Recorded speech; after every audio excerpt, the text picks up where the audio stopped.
Yesterday, the United States Senate positioned the United States Congress to pass the Respect for Marriage Act. And many leaders across the nation, Christian leaders, have lamented and condemned what took place. But I want to give you a ray of hope, and if you could use a ray of hope, then listen carefully. It is indeed lamentable that Congress would pass a statute with the intention of saying that marriage can be defined as any two people. Christians don't believe that. But here is the ray of hope.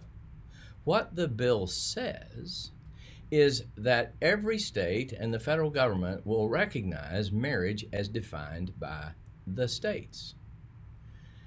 So, my friends, the question came to me this morning, well, what does that do for the Marital Contract Recording Act? It helps in the sense that the Marital Contract Recording Act says that in the state of Tennessee and any other states that would pass it, that marriage between a man and a woman is a pre-political institution not created by any law of man or Congress or a state legislature.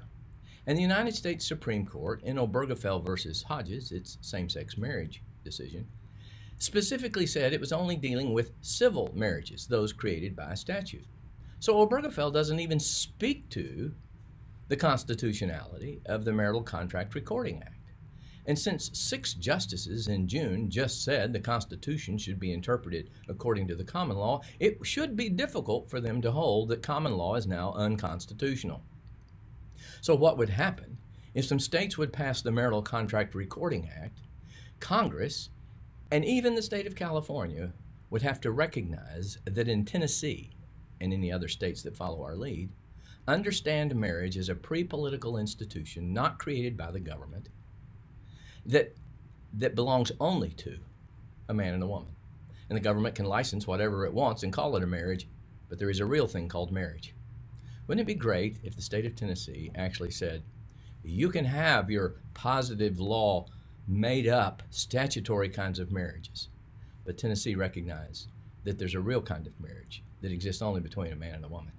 And now Congress has said every state must recognize that law, the law that doesn't come from man. I think that's a great possibility, and I hope you'll join us in that effort.